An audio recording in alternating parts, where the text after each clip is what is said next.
are stories that connect us to ourselves and each other. These stories reveal who we are and show us the many vivid, wild colors of our truth. Welcome to Soul Wanderings, where we raise spiritual awareness and foster connections through these shared stories and personal experiences. And now, exclusively on KGRA Radio, I give you your host for Soul Wanderings Radio. Here's AJ.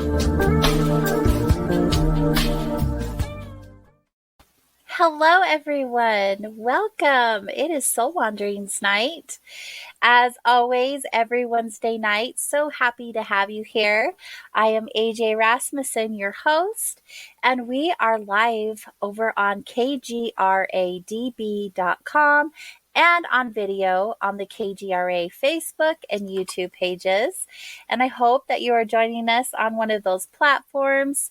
There's chat rooms on all of them, and I really enjoy and appreciate the interaction that we receive from all of you, sharing with each other, sharing about the guest and the topic at hand. It's so good. So thank you. Thank you. Wherever you find yourself wandering with us tonight, enjoy. We have a great guest tonight. We had some chat before the show, and I'm really excited to have her on because she is a wealth of knowledge. She has so much information to share with us that will be beneficial in our journeys, and she's ready to show up authentically for us, which is just the way I like it to be. You know, authenticity is my love language. So let's just get going because you know me, I like to spend the whole entire show with our guest. There she is, popping up. So I'm excited. I can't even talk. Look at this. Tonight we are welcoming Sherry. Sherry, you got to tell me your last name again, how you pronounce it. It's spelled Fernandez, which will help you buy the book if you're looking for it. My husband's family, his grandfather was a immigrant from the Azores Islands, and they pronounce it Fernandez. Portuguese has kind of a lazier way of pronouncing a lot of names that we know more from the Spanish. So we're trying to hold on to that little bit of our own culture. It's a tough yeah. role, you know. Well, when it's spelled that way, it's challenging. So right, Fernandez, I just want to make sure we've got it right. Perfect. We're not sensitive about it, so people say Fernandez. We understand why that is, but we're trying to hold on to it for our family's sake. That little bit of history. Yeah, I totally get it. And let's continue to do that for sure. Just a little introduction about you. You've been a speaker, a teacher, a mentor, and you're the author of Life Mastery, Personal Progression Towards an Infinite Potential. Sounds so good. Sherry and her husband, Ken, are a rags to riches story. Against all odds, they found success, not only financially, but in each of the 8 areas of life mastery, which are physical, spiritual, relationships, education, motivation, money, lifestyle, and character. And the Life Mastery program is a result of their careful study of the principles of success and a lifetime of practicing those principles. And what makes Sherry unique is her ability to teach personal development is the years of study and practice she's also invested to master the principles that she now teaches. See? So good. We're going to learn so much from you. I hope so. Thank you for being here. We really appreciate the time that you're sharing with us. Thank you, AJ. I'm glad to be here. I'm glad to be able to talk about some principles that I love and believe in. It matters, right? Doing something that you're passionate about and that you believe that you should be teaching with others. It really is a thing. It's so important. And that's part of this journey that you've had. Someone doesn't just arrive where you're at today. You obviously have a backstory. You obviously have been through some things in your life to be able to talk about life mastery, right? You didn't just take a life coaching session and decide that you're going, although that does happen quite often. That happens quite often. No, Yep. no, I learned it the hard way, practiced it, and I learned these principles on my own and practiced them long before I ever taught them, and found success in them long before I ever taught them. Yeah. So, Will, why don't you share some things about yourself? Like, tell us about who you are and what was your upbringing like? What were those experiences that you had for yourself that brought you down this life path? It's kind of the story. My backstory is kind of a two-part thing. Um, my childhood was my parent was a little tumultuous. My parents were divorced when I was 7, and was 4 little girls. I was the oldest. And we lived in Brigham City, actually, not too far from you. And that was in like 1962, 63, 64, like in that time. So, and my mother wasn't well prepared to take care of us financially. So it wasn't very long before, a divorced woman in those days, it was uncommon to be prepared to take care of children on your own. She couldn't very well. And so she was married again pretty quickly to a pretty stereotypical, abuser kind of person, stepdad type of thing, the kind of man that would marry a woman with 4 daughters, I guess. But I really, and I wandered a lot. I was kind of on my own lot. I don't know if that was me or was my circumstances, but I wandered all over that little town and I would think and walk and do things by myself. I was only like 8, 9, like pretty little. Wow. But it gave me a lot of time to think. And I think somewhere in that period of time in all my thinking, I thought, I think I'm somebody special. I think I'm going to do great things. And I went to a lot of movies by myself back in the day. So I had some idea of what I thought my glamorous future might look like. But I don't tell that part. And then my parents got back together again. And we had some stable, about 5 years. My teenage years were a little bit more stable. But that does not have been a tragedy for me. I don't look back on that years and say, oh my gosh, I had this horrible childhood. I didn't really feel that way about it. I really felt like maybe in some ways it was just right for me. I had plenty of space. I don't carry any scars. I don't feel like from that. It shaped me, of course. The real problems that were created in my life were the ones I created for myself. I started end of my teenage years after I graduated at 17. And so those next few years, 4, 5, 6, about 5 years, I just partied them away. I just got into a lot of trouble and it was a sex, drugs, and rock and roll era. And I just jumped into that both feet. And so then all of a sudden I found myself wanting to settle down, be married, but I had wasted so much time. And I was pregnant again. I had a baby before I got married, then married my husband. We had another baby right away. And we were just poor. We just had made such poor decisions in our life that now we are here with a family and we had no way hardly to take care of ourselves. We worked really hard, but not too long after we were married, I thought, again, back to that childhood thing, I want a lot of things in life. I want to be able to have enough money that no ceiling on my income so that I can do whatever I want. I didn't necessarily want a jet set lifestyle, but I didn't want to be hampered by a lack of money. And I wanted to have these children that now I decided to have, that I had previously thought I would have. And I still wanted to look sexy and attractive. I didn't think I had to trash my body in order to have children, which you don't. And I did that successfully. And I wanted to educate myself, catch up on the education I missed because I'd been kind of an intellectual in high school, a debater and that kind of thing. And I missed it. I wanted the knowledge. There's so much I wanted to learn too. And so it went through all aspects of my life. I wanted the best relationships. If I was going to be married, by darn, I was going to have the best marriage going. And I just wanted it all. And I just kept saying to myself, I just believe it's possible. I think I can have it all. Now to say that for quite a few years. And then I start finding, how do you get it all? That's what I want. I can have it all, but how do I get it? And so I started reading about success. How are successful people successful? And as fast as we could do that, trying to put food on the table and raise our family, my husband and I were both consuming a lot of information from successful people and trying to imitate the things that rang true to us. And also, like in marriage, all of those aspects, fitness and money and business. Mm-hmm. And we'd set a goal to be for our first million when my husband Ken hit 40, we'd have $1 million, and we did. But there was a lot of struggle years before that happened. We really struggled. Like it was hard. It doesn't come easily. No. It doesn't come easily, no. But consistent application of certain principles and then continue to add to those principles. That's what's got it there. We didn't just get lucky. We really designed our life, decided what we wanted, and we went after it. Mm-hmm. When you were in the self-help and development time of your life where you were reaching for that knowledge, do you have any favorite people that you really listen to their advice and their recommendations? Oh, of course. And I'm still in that. I'm still looking for ways to be better and get Oh, more good. out of life. But the first thing I read was Zig Ziglar's. This is a long time Oh, ago. I love Zig Ziglar. Yeah, don't you have to love him? We've listened to him speak a number of times, and was sad when at his passing. But his book, "See You at the Top," that was the first thing I read.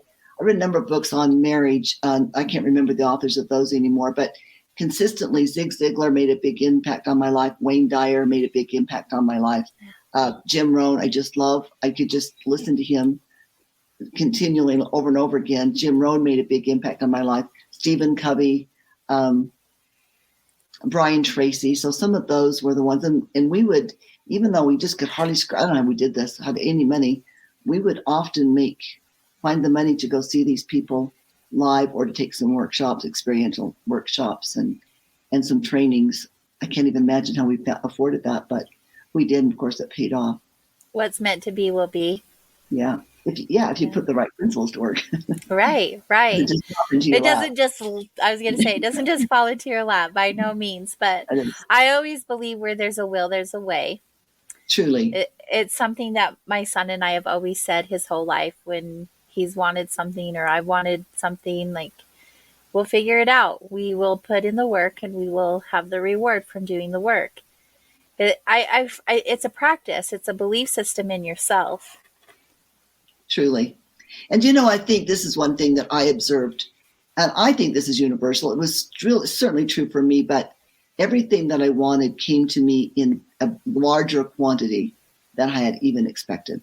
And I think that there's a truth to that. That I say it was a lot of work. We worked really hard. Well, we did, but it wasn't that hard, if you know what I mean. It was work, and we had to be consistent, but it wasn't that hard. And it was it's a fun journey. It really was fun to see.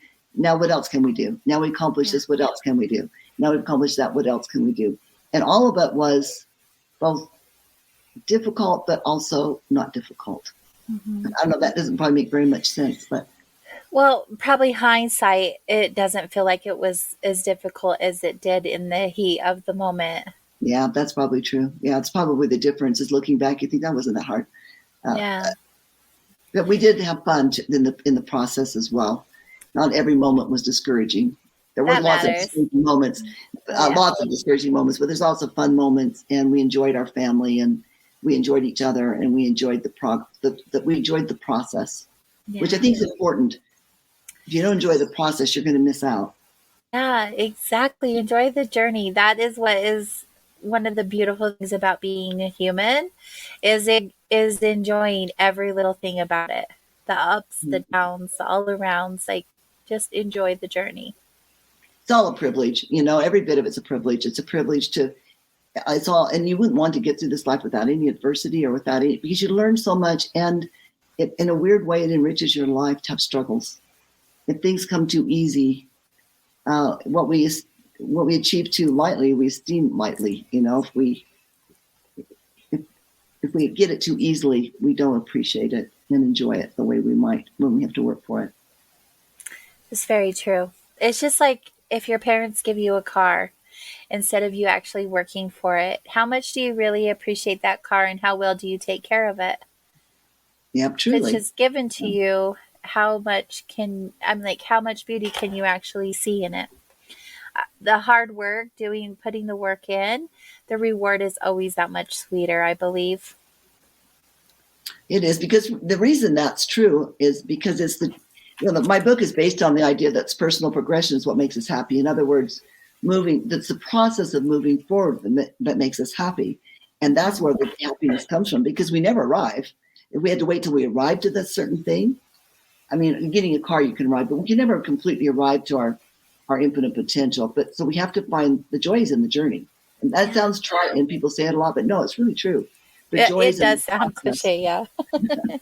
But it really is. I mean, I don't know how else you can explain it. It's all this. Well, why cliches are just something that was well said in the first place, right? So we continue to say it because point taken. Continues to be true. Yes, absolutely. Did it become addicting to you once you started putting in the work and receiving the reward of the end goal? you said you kept doing it again and doing it again. Was it something that, or continues to be something that you're addicted to? That's so interesting you asked that, because I usually, yes, is the answer. That's very big. You're like, oh, what else can I do? What else can I do? What new level can I reach? When I say that, I think a lot of people are not really sure what I'm talking about, but you already understand that. Yes, it's addictive. I think I do. Yeah, it's like it's a little bit like, this is another cliche, but like the hiking thing, right? You go to you climb a mountain, you think that's cool. Look at the views, but look at that next mountain. And then you want to climb the next mountain. Say, well, what can I see from that mountain? Right. And then you check the next mountain. You're like, oh, this is even better, right? Right.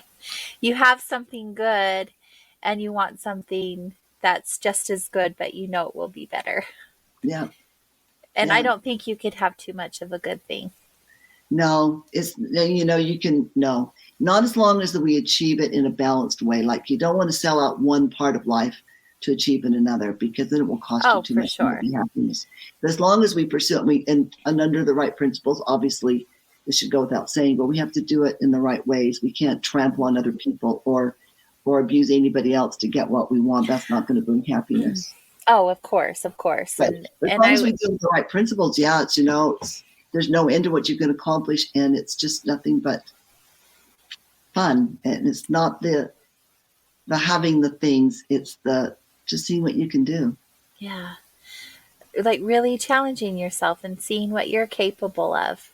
Seeing what you're capable of, exactly. Jim Rohn said, go make $1 million, not for the money, although that's good too, but for what it will make out of you, the things that you will learn, the experiences you'll have, the people that you'll meet. Yeah. Oh, that feels so good. If I hadn't written the book on to the next level, I wouldn't be meeting you today. Right? Exactly. I'm so glad you did. I'm so glad you wrote the book. But I also believe that we meet people regardless. If they're meant to be in our lives, they will cross our paths one way or another. And I feel like we're on very similar frequencies, so it's just a matter of time. No doubt. And you're my neighbor. And we're neighbors. Yeah. I'll wave next time I'm going to Salt Lake or someplace. I'll wave. Let me know. We'll have some time together. That would be fun, actually. I would like that. Actually, I really truly would like that, AJ. We could go to lunch next time I'm in Utah, because I am down there quite a bit. I truly would too. I wouldn't say it if I'm not one of those, like, let's meet up sometime, and I have no intention of doing that. I wouldn't even say it. So yes, definitely. Let's do it. I'm all in agreement for that. So next time I'm headed your way, I'll send you a message. That would be lovely. I would really enjoy that. Let's see. That just totally distracted me, because I'm like, oh, girl time. I haven't had that for a minute. And you talk about the balance. That's part of the balance. Like, for me, I am just the only example I know, and without calling anyone else out. Balance is a continued daily awareness that I have, because there's so many things I'm working on. Outside of just being a better version of myself, a better business owner, a better a friend, or whatever that looks like, finding the balance in putting equal amounts, or even not so equal amounts, but just finding that balance, right, is challenging for me. And I know I'm not alone. Several people have challenges in balancing where they put their time and energy. You, I'm sure, have had that also with the goals that you have, the businesses that you have, writing a book, your family. You have 6 kids. Like, you have so much going on. And tell us a little bit about that. How do you find balance? How did you find balance? How would you recommend us finding balance when we have all of these things going on? Well, there's a few things that come to mind. First of all, it's interesting, as you're saying about, you have all these things going on and you have to check yourself regularly for balance. Most of my clients, I would say probably 80% of my clients that I've had, one-on-one clients over the years, have been entrepreneurially minded people like you. Lots of things going on. So one of the reasons that they come to me is they've got these goals. They want to make these business things, or their business is successful, and they've got these things they're trying to achieve, but they also suspect that maybe they're neglecting some important things. And that's one of the values of having a mentor, right? Is they can take a step back and say, you know, I know you love your family. When was the last time you checked in? Or, you know, and help them be more well-rounded. So I would say that's the number one reason that they may not even realize it, but that they come to me is because they know that they want to do it in balance. I told you about the early people, the people I read early in my own development, and especially Jim Rohn. He said, if you're not careful, your success will cost you too much. And I've kept that in mind over the years. And because my family's so important, and yet I had a lot of things I wanted to achieve, I think I did a pretty good job. And there's always moments, there's a few moments when I look back, I think that was a little period of time when maybe I lost sight of what was important to me. Mm-hmm. But in my book, I talk about how you do that. You know, if you have governing values, you're less likely to get off track. If you have a mission statement, you're less likely to get off track. And then I talk a little bit about all 8 areas. And I think you read those off. I think maybe you read those. For the 8 areas that you need to be conscious of. And if you're doing daily personal development, you're not going to get off track because you've got this little list that you're looking in front of you every day. You've got these goals that you're working on every day. And if you've got a good mentor or you've read a really good book like Life Mastery, you'll know that you're going to set goals in all those areas because you realize it's important. You're not going to get too far off track as long as you're working in all those areas. We do have an assessment, actually, and it's free. It's on the website, and you just can download that, and it's got you ask questions in all 8 areas, and then you plot it on a wheel. And my clients, it's always interesting to see when they see that wheel and they see the flat part, you know, there's on this wheel, and they've got a couple low scores. They've got a flat part. They're often surprised that it's in areas they feel the most emotion about. For example, somebody might say, well, I would thought I would have rated really, I love my family so much, I would have thought I would have rated really high on that. Or I'm a really spiritual person, I would have thought I would have rated really high on that. And then you say, well, but they weren't doing anything with it, right? They had the feelings, but they weren't working on it. And if you don't work on it, you're going to lose it. Yeah. I always look at everything in my life as a different muscle. And which one am I working on and which one isn't getting as strong? That's a good analogy. I like it. Yeah, that's true. And almost, well, I often think of similar things. Like when you're developing these habits and skills, it's like developing a muscle too, a little weak muscle, and we're working on it. But yeah, then you go to the gym and say, what have I haven't done that one for a long time, or I haven't worked that part of my body for a long time. Right. We're so focused on legs and arms, we forget that, or core, we forget that there's all these other places that need attention too. Yeah, in my fitness business, I don't know if you read that part about it, but I had I did a fitness business for almost a decade, and it was a whole body, like head to toe. It was a tough workout program, 45 minutes of intense intervals with resistance. So it was a head to toe workout, every exercise working as many muscles as I could get. When I tell people about, why is this better than going to the gym? I say the difference is when you go to the gym, I love the gym, so don't get me wrong, and I go now, and I have in the past. But when you go to the gym, you isolate a few muscles, but we have like 600 muscles in our body, right? And so how are you going to get to all 600 of them?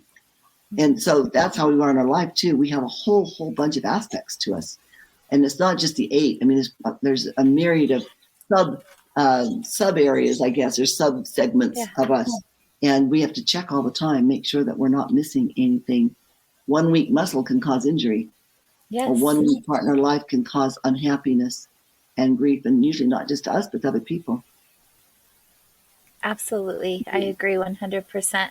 That's why I refer to everything I'm working on as a muscle. If I'm not strengthening one muscle, the other muscles can be damaged in the process.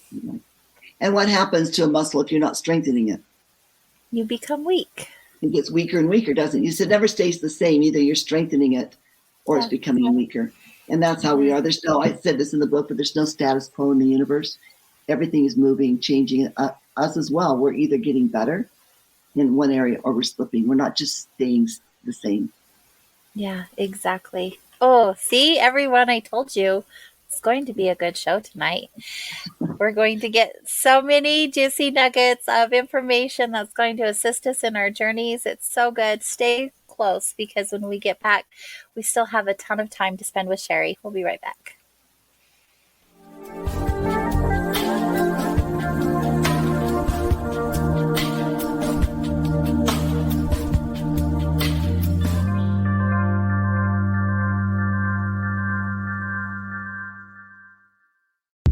members, the new KGRA DB app is now available on iOS and Android devices. Gain on-demand access to any KGRA DB programming. Download any show directly to your mobile device to listen or watch on the go. Go to the App Store and search KGRA DB.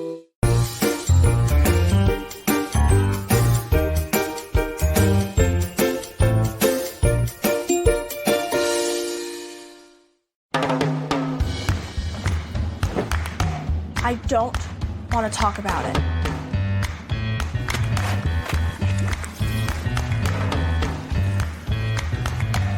I don't want to talk about it.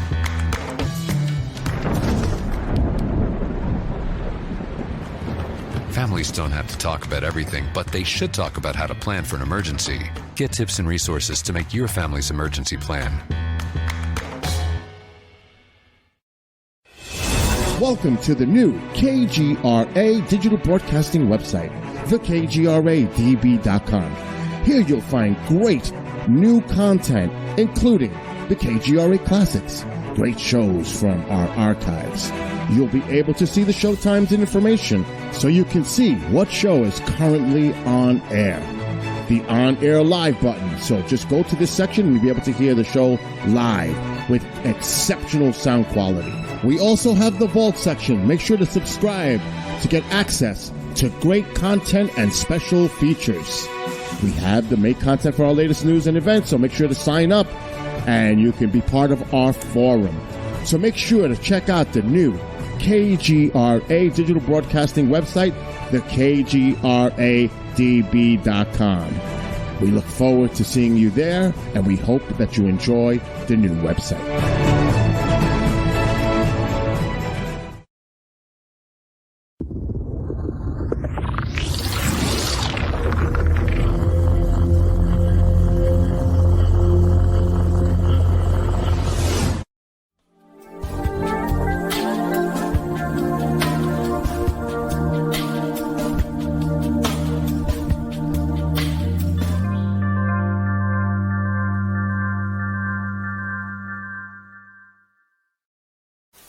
Hi everyone, welcome back to Soul Wanderings.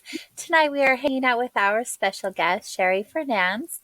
She is the author of Life Mastery, Personal Progression Toward an Infinite Potential. I love the words infinite and potential. They're powerful words and you combine them together. How did you come up with the title of your book? One. And the cover, Bill's shown it here on the screen. And if you are listening live without video, just head on over to her website, which we'll share with you also, which is lifemasteryinfo.com. But the cover is so gorgeous. It is so unique, actually. I'm curious about the pine cones. What's the meaning behind those? Well, that's a good story, and I'm glad you asked because there is a meaning behind it. It's actually, this is what happened is I was at Emerald Bay at Lake Tahoe, and they had some first growth. I think they would be considered ponderosa pines, and the cones were just like gigantic. You know, the seed cones, the coniferous cones, they were just huge. And I thought, is that because they're big and older trees? I didn't know for sure. And my husband was raised in Northern California, and their home was actually kind of nestled in the redwoods. And I thought, well, I wonder what a redwood cone would be like. So next time we went, we checked into it, and they're actually they're about maybe an inch. They're like this big. So the seed, and you look at those redwoods. I don't know if you've been there. I'm sure you have, but when you stand for those redwood trees, like somebody just said to me recently, it feels like a sacred place. Those trees are so big, especially you can find old growth redwoods that have been around for thousands of years, right? There's still some of those out there, and they go up. They're taller than any building in my town in Boise, in the capital city of Idaho. Those old redwood trees. It's just amazing. But they come out of this little teeny tiny seed. The coniferous cone, which is what's really meant to be on the front of the cover, they're just tiny. So that thing is how humans are. We have this little bit of seed of greatness in it. This little tiny seed, but there's seeds of greatness in it. We can be. From where we start to what we can be is like the difference between that little seed in that little tiny cone and the mighty redwood tree.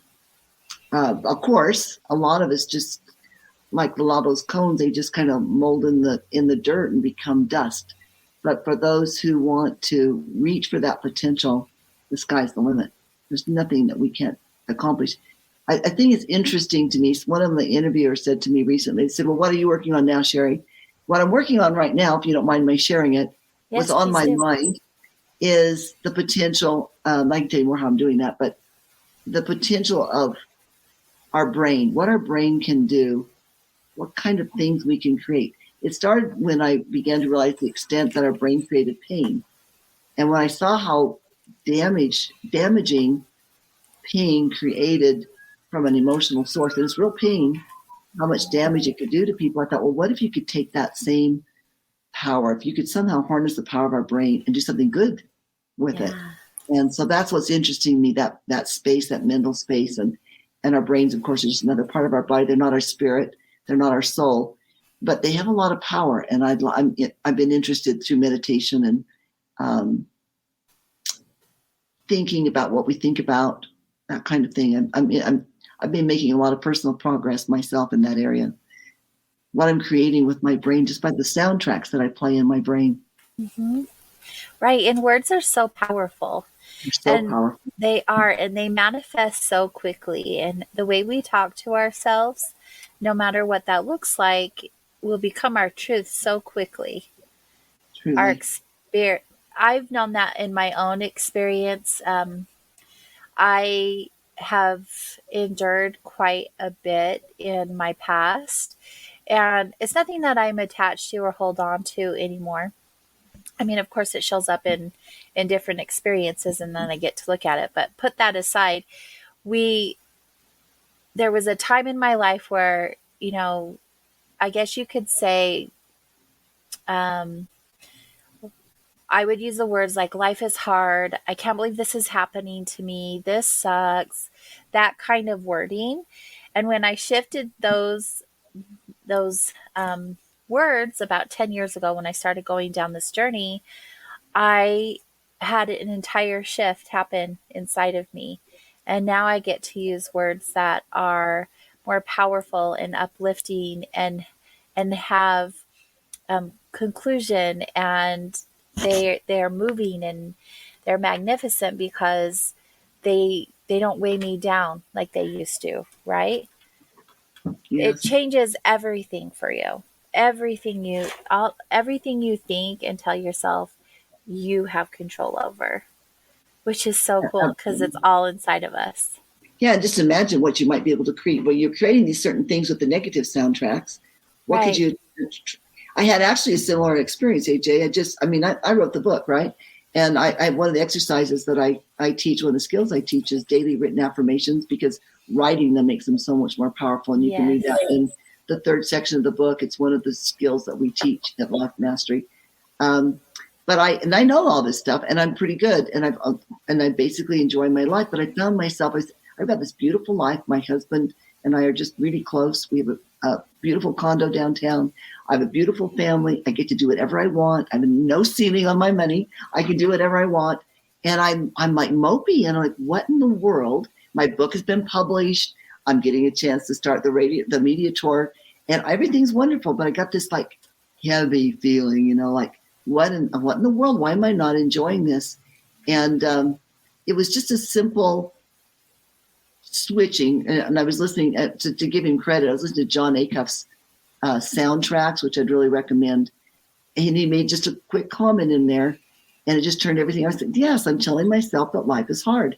My life is not hard. My life, I told Ken, he said in the book, my life is dope. And I thought it was so cute. I told my husband, my life is dope. Then I had to explain it to him, what that meant.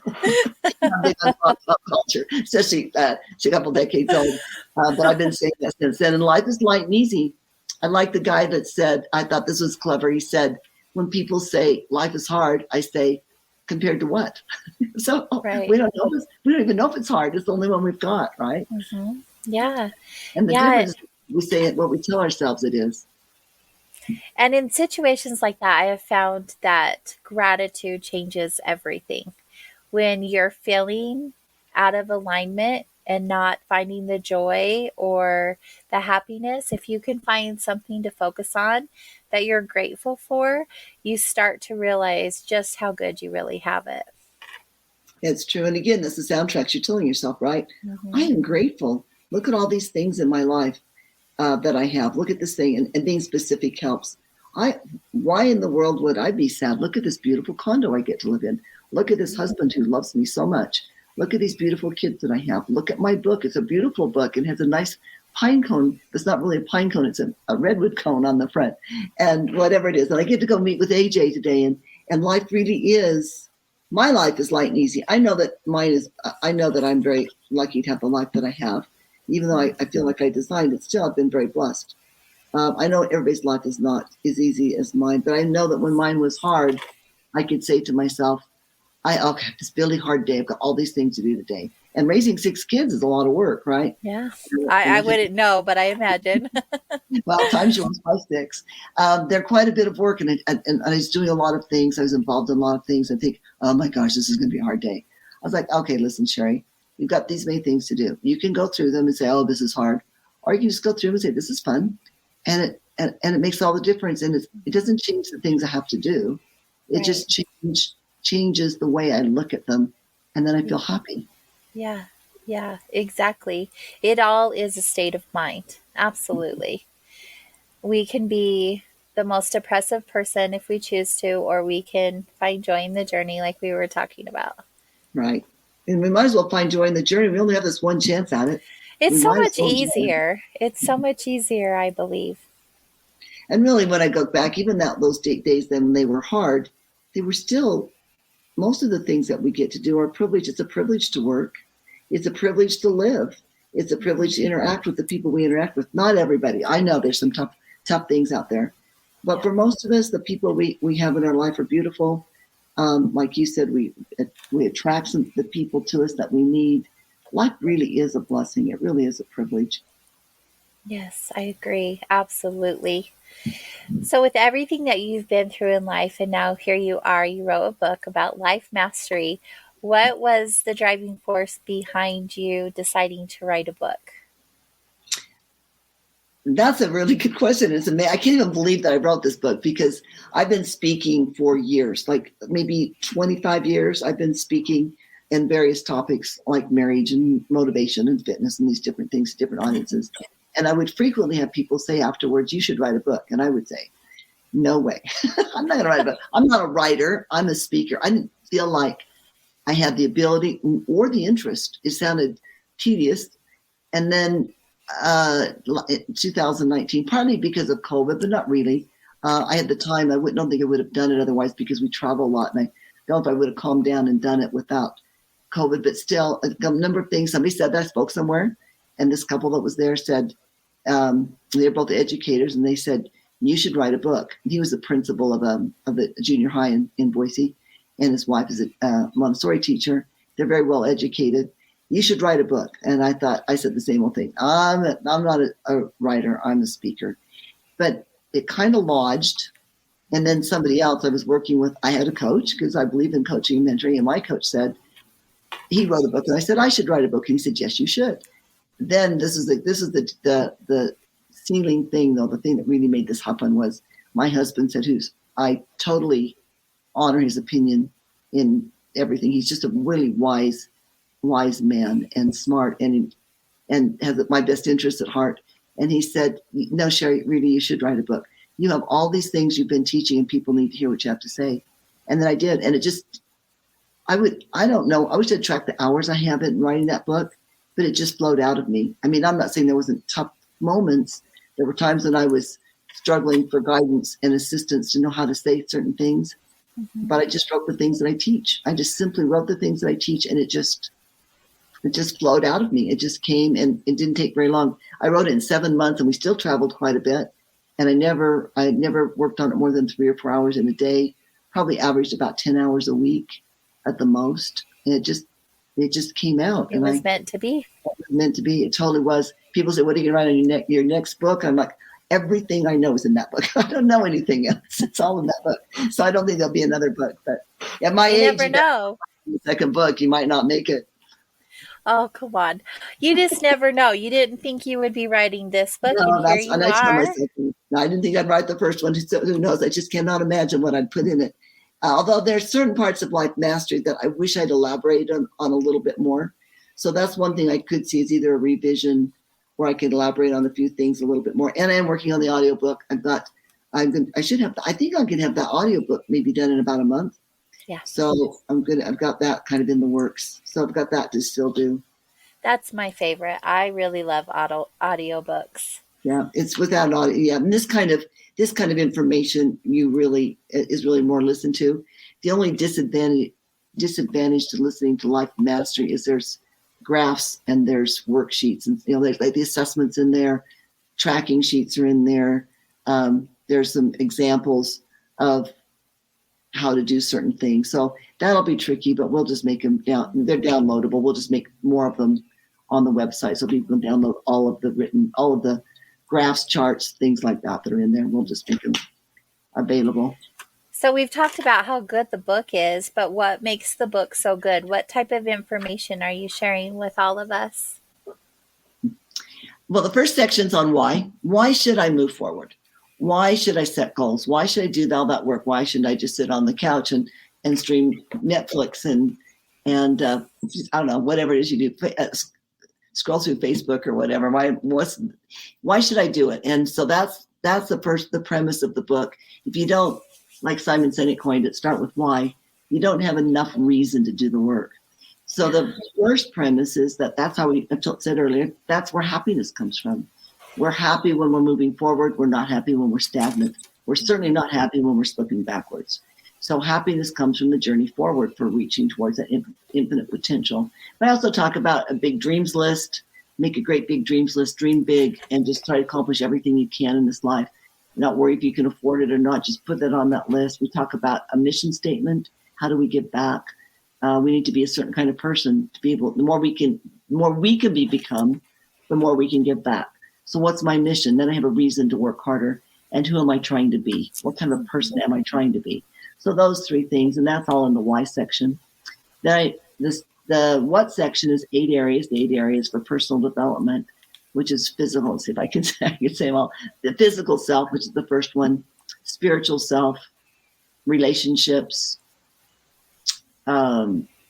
finances, money. I just say money right up. I just say finances. We're talking about money, right? So I just say money. Vocation, education, and motivation, lifestyle, character.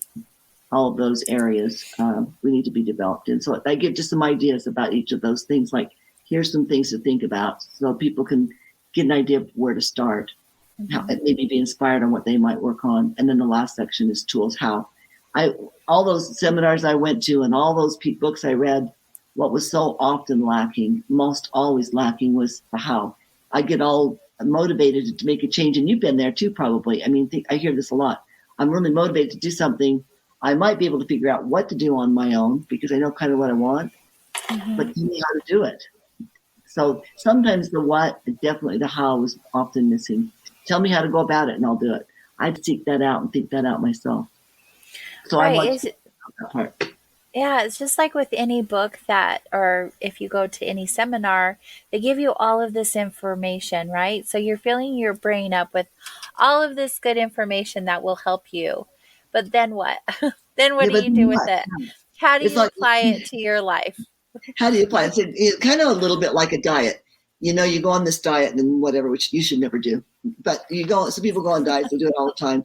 12 weeks later, at the end of their diet program, well, they haven't changed. They don't know what to do. Then they give them a how-to after that. All you got was 12 weeks, right? It's a little bit like that. You're way motivated for a period of time. You might even do some things, but because you don't have a good system, and really at the end of the day, it's all about systems. Nobody gave you a system on how to move forward. Nobody gave you some how-tos. And so now pretty soon the enthusiasm's faded and you're back where you started and nothing's really changed. So you have to have systems. You have to have a way to track your goals, to stay on top of them on a daily fashion. And those are the tools that I offer in the third section, which I suspect is probably the most boring section for people to read. I don't know, but it's also because it's so practical, not so many stories and stuff, but it's the most needful. Without a system, you're going to fail pretty much every time. Right. I mean, you have to implement some sort of solid foundation, right? Right. Yeah. There's, They there's, do the New Year's. We always talk about New Year. We really beat up New Year's resolutions, right? The problem I that we're making and we don't intend to don't do do them. them. I don't do them either because I've got something going all the time. But the Yeah. problem really with them isn't that people didn't mean it or didn't really want it. Often they say they forgot about it was because they didn't have a good system. Nobody taught them a good system to make it happen. That was the really only failure in the New Year's resolution. Otherwise, they'd be fine. I mean, they'd be good as any other goal setting if you have a system, if you've got it, broke it down into some action steps and then track it. Right. And just to let everyone know, if you do go over to Sherry's website, lifemasteryinfo.com, over in the download section, she has the Life Mastery personal assessment, the tracking sheets, and even suggested reading, which I always love a good recommendation. In the book, you have all of these chapters. What's your favorite? Oh. What was your favorite one that you wrote that just really was it for you? The one that I loved the most by the way it came out, that I just thought was my best writing and just my favorite, I thought it was really a beautiful chapter, was the one on spirituality, the spiritual self. I liked Ryan Holiday, who was somebody I've been listening to a lot lately. He's got one called Stillness is the Key. And he said, we go around, if our bodies all of a sudden were numb, we would be really alarmed and we'd go to the doctor. But so many of us are walking around with our spirit is numb and we're not even alarmed. And I think there's some truth to that. But I just thought that some of the things I chose, aspects of spirituality, were just beautiful, I thought. And the people that I quote a lot of people in the book. There's lots of quotes, lots of stories. I thought the people that I quoted had said some beautiful things. So that was my favorite. It's one of my favorite topics, obviously. Yes, obviously. So I'm not surprised. It's the path that I am on. That is my main path. AJ, it's so interesting. So many of the hosts, the shows I've been on, that has been kind of their mission, is a spiritual journey, or trying to get their listeners to consider a spiritual journey of some kind. I think that's so interesting. I would have thought most of them would have been more business minded. Maybe it's just who I'm attracting. I don't know. Well, it seems kind of silly for me to say this out loud, but I think they're very much the same. If you're doing something that you are called to do, that you're passionate about, that you find joy in, I feel like that's a spiritual journey. I have had several businesses in my life, all of which at the time made me happy. And at some point I just decided, this doesn't make me happy anymore. And I decided to close my business or move on to something else. It's in this journey where I have been able to hold space for others, to help others heal, to help others in their personal journey, that I have found the most reward and the most joy. And so I feel like it's that balance, it's that alignment that we were talking about. It's finding what your joy is, what your purpose is, what your calling is, whatever that looks like for you. And most of the time, it's a job. It's something that we do, and they go one and the same. And so maybe that's possibly why. No, I think so. One of the things that I just give certain different things you can do to increase your spirituality. And one of the ones I suggest is to serve, because when you interact and serve other people, you grow spiritually.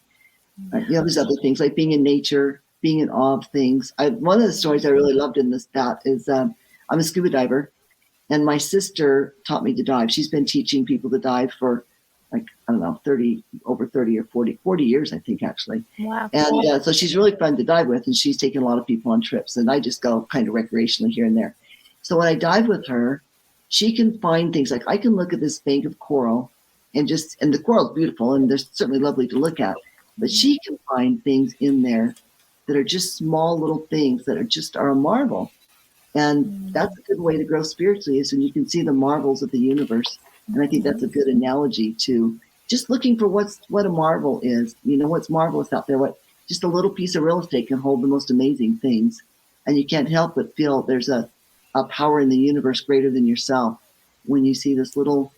There was one thing that was, they're not even we were on a scuba trip recently, and there's a lionfish, and they're actually invasive, but they're really pretty.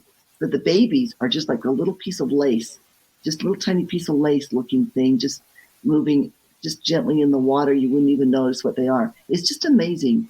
And you can't help but just be moved when you see some things like that. Right. We are so small in comparison, right? Truly, truly, yes. I And was having, it puts it in perspective. It kind of put your pride aside and your ego aside when you're like, oh, what am I? I'm just another speck. I'm another little speck like in the ocean of all these little literally. Yeah. right. I was having that and yet conversation. marvelous. Yeah, it is too. I was going to say, I was having this conversation with a good friend of mine and my partner, 2 days ago. We were talking about humans and how, division and all these things we don't really need to get into because they don't matter right here and right now. But the point is we were talking about how small we are in comparison of the bigger picture of what's really going on and taking place in this world. And my best way to describe that is when I was in Hawaii one year and we went whale watching, right? So we're in the middle of this gigantic ocean and this huge whale bigger than the boat is right next to us. Like literally we are so small. Yeah. And they are so massive. And it was one of those moments that literally take your breath away and tears, I was choking up. And even at points I was really heavily crying because I was just how do we become so selfish and think that we are everything in the big scheme of things, and we are so small. Yeah. And we just don't take those moments to really sit back and put those things into perspective. And I think that would humble so many of us if we did. Truly. It's like I said earlier about how life was hard. Things were really hard, and yet it was easy too. There's so many things that are a paradox. We are so small. We are so just such a speck, and yet we are so marvelous and so wonderful and so grand at the same time, right? It's a paradox. There's so many opposites like that. We can be both joyful. We can have an overriding sense of joy, and even moments of deepest grief. It's a paradox. Yeah. You watch for them; they're everywhere. Everywhere. Yes, they certainly are. Oh my gosh, yes. These are the kind of conversations I like to have. They make me giddy. They make me so happy. Well, because they have meaning. We're not just They do, yeah. And it's hard to find people to have those conversations with. Don't you think? We do this thing. Oh my gosh, yes. I'll have to invite you to one of these, but we do what we call big thinkers dinners because we know that young entrepreneurs and young people with dreams, and by young I mean younger than us, not really young. Well, somebody's really young, but who've not yet reached their dreams for their finances, their businesses. Usually they're entrepreneurs. We call it big thinkers because we knew when we were young and trying to build our dreams and looking for other people to help inspire us, they were really difficult. People didn't want to talk about it. So many conversations were based in for the women. Maybe it's in, their children or window coverings or, I don't know, things that I want to talk about bigger things. But it's hard to find people to talk about big things with. So I'm rambling here. But so what we do is we just bring people that we think are big thinkers. They're not necessarily our closest friends. They might be or they might not be. But they're just people that we know who are got big dreams. They're thinking big. And you put them together and just feed them dinner. We don't do any alcohol because that would just distract from the point. And it's so fun to just sit back and watch them be, like you said, attract to the ones that they needed to meet the people they needed to meet, walk away uplifted with phone numbers of people that they've met. It's a really fun thing to do. We're in the midst of planning another one. Oh, we have a fun. rooftop on our condo, which is perfect for parties.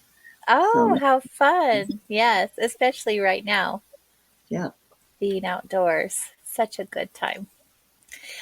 There are things that go on around here and in my community. I've kind of dabbled in that arena a little bit, but I still run into the same thing. I still feel like I'm so thirsty.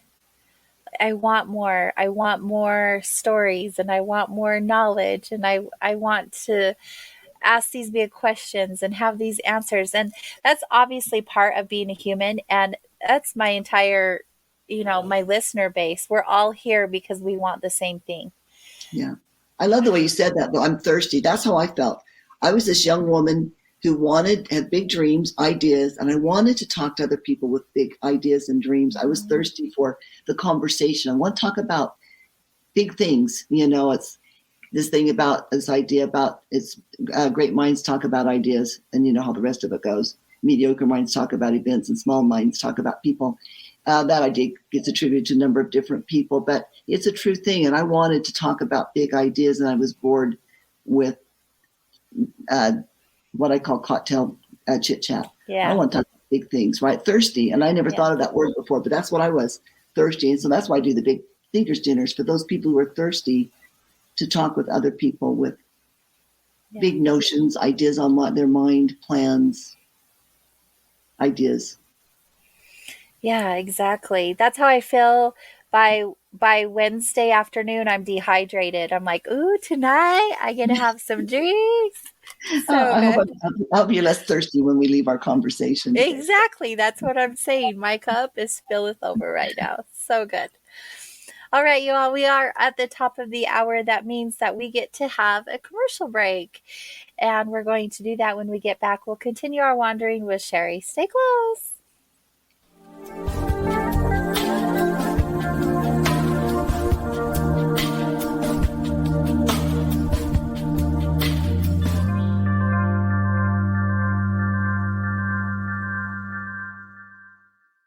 Hey members, the new KGRA-DB app is now available on iOS and Android devices. Gain on-demand access to any KGRA-DB programming. Download any show directly to your mobile device to listen or watch on the go. Go to the App Store and search KGRA-DB.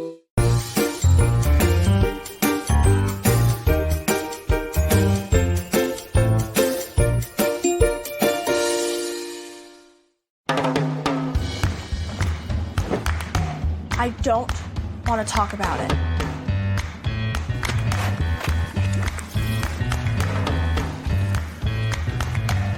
I don't want to talk about it.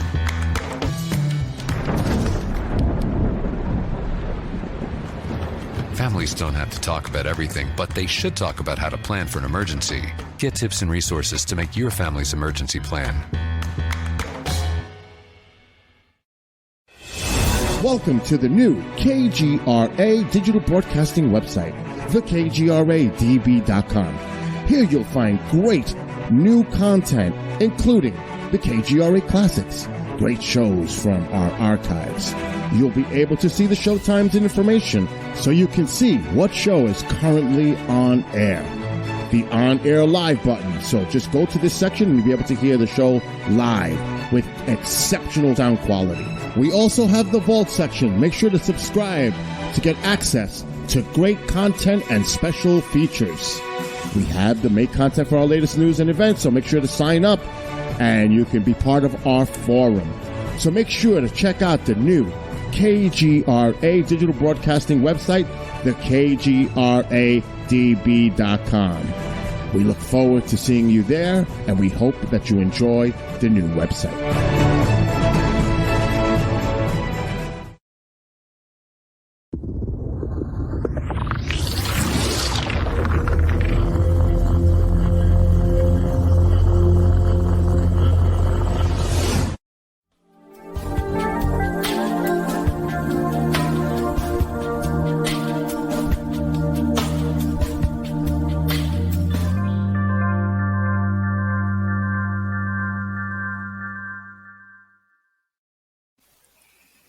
Hi, everyone. You are listening to Soul Wanderings on KGRA Digital Broadcasting, Salt Lake City, Utah, and Hudson Valley, New York.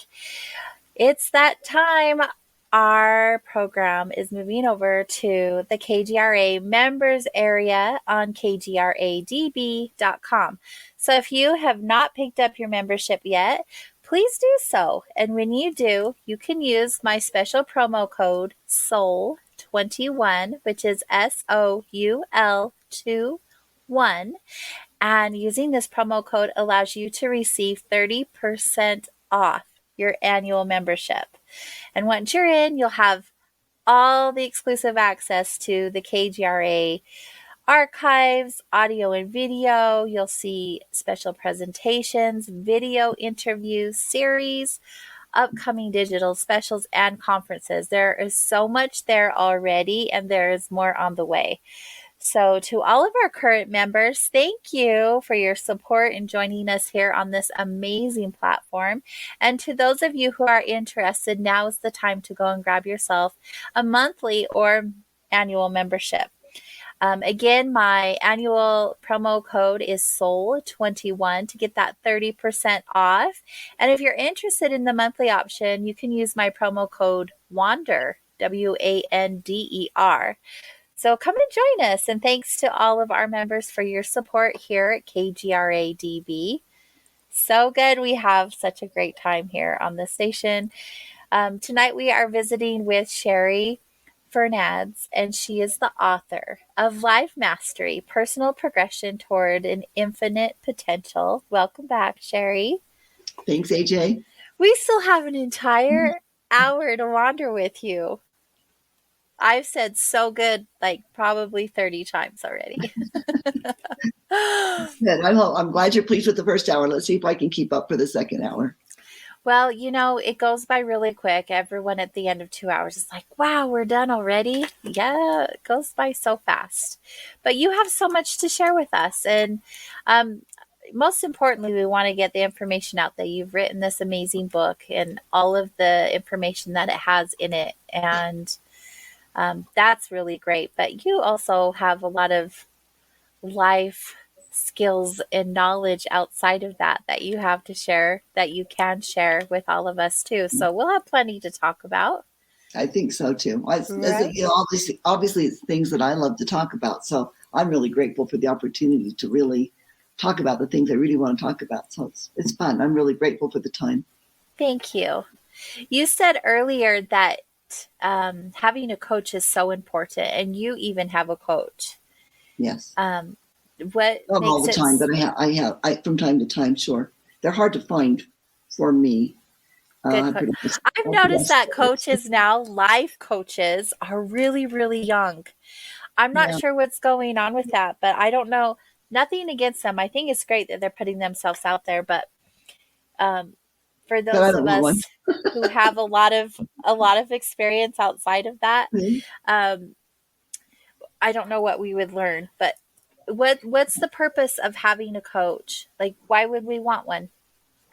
Well, I'm going to separate just a little bit. I've had to separate this in my own mind because, like you said, everywhere you turn, there's somebody who's a life coach, and they might be really a life coach, and they might have a product they're selling, or they're just. But I'm trying to find out what those look like, and I could be way off. Okay, I'm just going to get slammed with criticisms. I'm going to say this, but it doesn't. It's my truth. It looks like it's just a lot of you go. What do you want to do? Okay, you go get it like that. There's not a teaching of skills. Obviously, if you're 25, there's not a lot of wisdom that you can offer somebody else. So I'm not really sure what happens in those.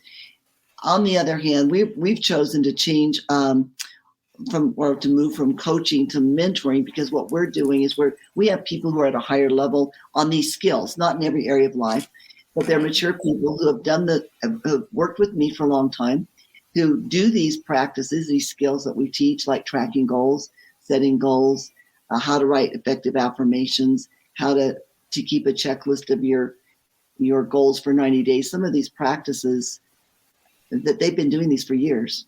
So they're able to mentor somebody else in real practices. Not that we don't still spend time trying to examine what our clients want and help them set. Then we do that. We spend a lot of time doing that.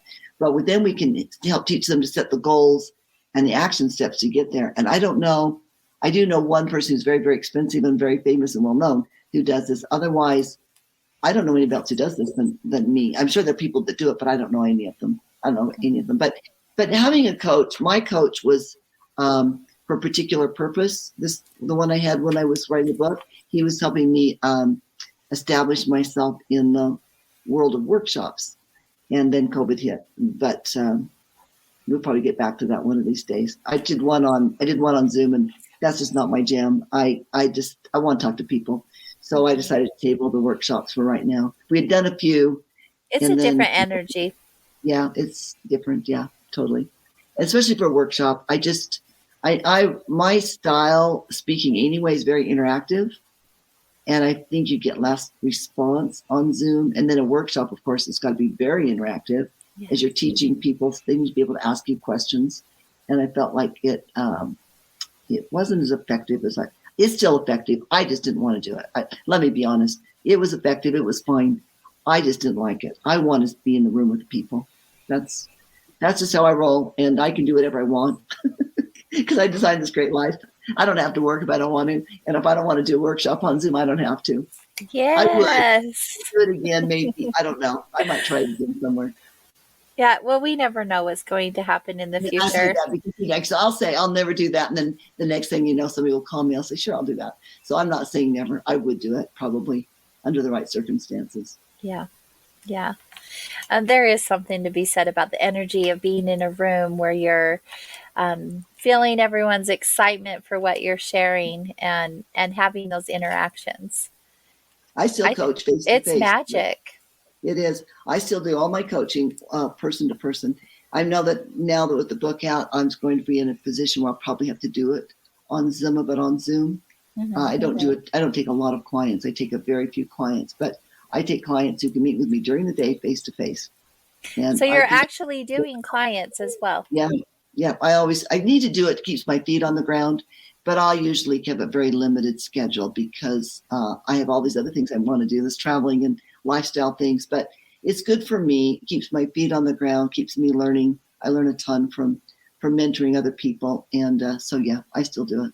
I've got right now, I always have at least 2 clients that I'm working with. I think I've got 3. I've got 3 right now. When you take on new clients, do you put them through some sort of application process, or are you willing to assist anybody? I'm not willing to assist anybody, but I go from because I can. The mentors that work in the Life Mastery, they can't do this. It isn't going to work. But for me, when I take somebody on, I have a conversation with them, and if I feel like there's somebody who wants to really go places, and I don't want to work as a counselor. I don't want to drag somebody along. But if I've got somebody that I feel I can connect to and help, that wants to do some big things, it's not like they have to be already wealthy and I just want to make them more wealthy. They just have to be somebody who wants to move forward and is eager to learn how to do that. And then so I go by feel, to be honest. If I get the right vibe by that person, then I take them. And if I don't, I usually find a tactful way to say maybe this isn't a good fit. Yeah. They usually can kind of tell that I'm not very interested by the end of the conversation. And so I usually don't have to quite say it that bluntly. I believe that. I mean, it's really good to be honest and upfront about anything, but especially with your time. If you don't feel like it's a good match on any level, I think it's good to be upfront and honest about that. It is. And my time is, I'm very, very, very protective of my time. Good. I feel like I've only got so much and I want to do the very best things with it. Now, helping people is really great, but if I'm going to get caught into something where what we do, what I call looping, when people want to keep going back to the story about how they got there, why they didn't get things done, if we keep going back to the same old stories and we're not moving forward, that's just frustrating, and I don't want to do it. Yeah, no, I agree. And I think if someone's ready for coaching, it's important to be at the point in your life where you're ready to put in the work. Right. Like, there's no point in meeting with a mentor if you're not going to. No, I raised 6 kids. I don't want to raise any adults. I want people. I don't want to drag somebody along to do the things that they ought to do. So right. I'm right there to help. But what I've learned, AJ, and I'm sure you've learned this along the way too, is you can't care more than the person you're trying to assist cares. You can't care more about them than they care. Yeah, it just never works. And so I make sure I do not put myself in that position anymore. I've done that a lot. I was going to say that was the beginning for me. I learned that lesson several times. So if you go help the universe rewards, and this will sound familiar for those of you who are Jim Rohn fans, but the world rewards deserves, not needs. And that's a true thing. So you say, would I help anybody that needs it? almost everybody needs it to some way, but needing it isn't enough. You have to be willing to work, and that's how you deserve it. The opportunities, Yeah. the willingness to work, and the willingness to change and to give up your victimization. Mm-hmm. If you're a victim, don't call me. I'm not interested. If you're in a victim, I don't have time for this. Yeah, we'll see a life coach. Go see a life coach. There's somebody selling vitamins or doing something out there somewhere that will talk to you about that, but not me. I don't have to, and I won't do it. Yeah. I'm not trying to make fun, but I am very honest and blunt when it comes to and how I feel. So there we are. Yeah, me too. And you know, we've done it on a national radio show. Yeah. Well, we are very authentic around here. Yeah, we're authentic. Having a spiritual center that I'm at all day long, I have several people come in wanting to share the space. That they come in and they're like, I'm a life coach. Tell me why you're a life coach. Well, and I'm like, yeah, that will be a pass for me. Thank you. Yeah, it's in my world too, because I love networking. I love getting to know people. I love groups. I'm not a real big people person, like with lots of my time, but I do like getting out and meeting people. And so you shake hands in the room, whatever. Well, now we bump fists or something. I don't know what we do now. But we, I will invariably, if I go to any kind of a networking activity, I'll find myself at least 2 or 3 life coaches. And I just quit asking. I don't even know. So I don't even know what's going on. I met dozens of them. I still can't figure out what it's all about. Yeah. So I don't know. I'm sure there's some great ones out there, but can I just offer this though? I mean, it only makes sense to get advice from somebody on higher ground than you are.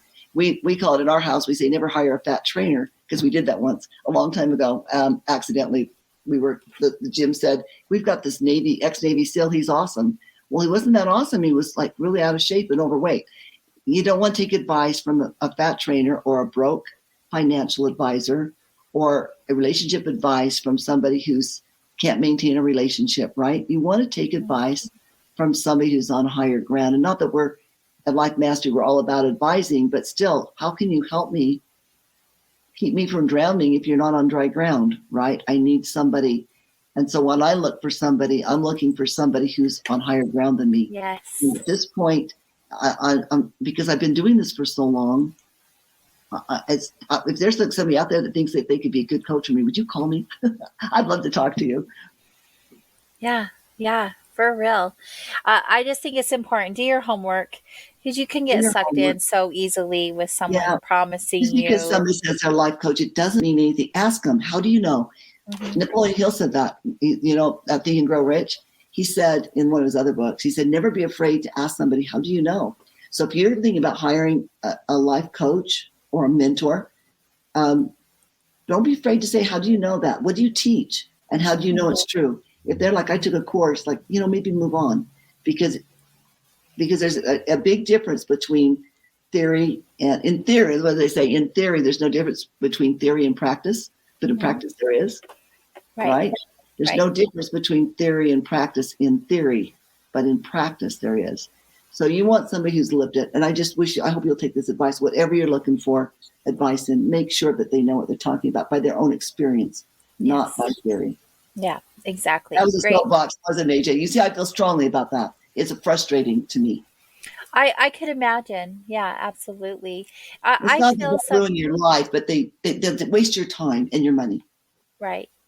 Well, and I've seen it, and that's why I brought it up, because obviously you're at a way different level and I could talk to you about it. I see it all of the time. I see people promising their clients they can change them and they can change their world, but we all know that they have no power over us. We have all of the power inside of ourselves, and that's just ridiculous. And it really does come down to money in a lot of times, but there are good people out there. So don't get discouraged. Just do your homework. Yeah, find somebody, and definitely mentors are where it's at. Mm-hmm. People who are highly successful spend an inordinate amount of their income on coaching and mentoring. Yeah. So they're out there, and be willing to let it pinch. There's something about having it cost you a bit that makes you take it more serious. But I paid some large amounts of money to learn a very little thing from somebody, but it'll always be worth the money if you've got the right person. Right. Oh, I totally agree. I totally agree. It's worth the First, to make payoff. sense. That's what I'd say, and then ask them how they know before you give them the money. Yes. Yes. Yeah. You also have to be cautious with that too, because I remember in the beginning of my journey where well, this was even before my spiritual journey. This is when, right before I opened my first business, which was, oh gosh, we don't even know. It was a long time ago. I would go to events just like you were saying you started going to in the beginning. And I remember like I was so motivated and so pumped through the whole entire spiel. And at the end, and they're like, and for only this amount of dollars, this all could be yours too. And I was like, wow. Yeah, that's the other time I quit going to those. I did it though. I did it one time. So I thought, Yeah. you got to make the investment. You got to invest in yourself, do the things. And I did. And whoo, I learned my lesson. But see, that's the thing. We all get to do that. We all get to learn the lessons. Right. Me too. I've done it too. That's part of it. That's just part of how it goes. I frequently have people tell me, they'll say, you're so wise. And I think that's because I made a lot of mistakes. Yeah, exactly. It's life skills. Yeah, I learned a lot from my mistakes. Yeah. I mean, I hope we all do, right? Yeah. Like you said, it's life skills, sure. Mm-hmm. I have a question here on Facebook, actually, which asks, Sherry, if you could only give someone one word as advice, what word would you choose? Grow. I think that comes to mind right away. Grow. Get out there and grow. Grow yourself. Mm-hmm. Develop yourself. Grow. Progress. Let me change that. I'm going to say progress, because there's a lot of ways you can grow. Like, we don't want to grow wider. So I'd say progress. I don't know. Some people are really into that. Who knows? Yeah, that could be. Yeah, great. That's a good one. That's definitely a good one. And great question, Paul. Thank you for joining us here on Facebook and asking the question. Yeah, good question. This is going to keep me on my toes, isn't it? These questions. Well, sometimes they'll start piling in. Once one person asks a question, then other people start asking questions. We'll see. But I still have more questions for you. For instance, let's talk about habits. Share with me how habits either make or break us. It's all about the habits. It's all, you can, in fact, goal setting is fine. It's important in learning the process of it. But when you have good systems, I know that one of my clients has really arrived when they can when they get an idea in their mind of something they want to accomplish, and they go right to their systems. They skip the whole goal writing thing and go right to their systems. Let me give you a good example. I had a client who wanted to keep a daily kind of journal, I think it was for kids. It was something that she wanted to do for her just barely adult children. It was a marvelous idea. She wanted to do that for a year. And so she just came in and said, I want to do this thing. So now I put it on my tracking sheet to do it every day. She went right to her system that she'd learned from me without ever writing the goal. And that's how I do it. I very rarely write a goal. I know I want to accomplish this thing, and into my systems it goes.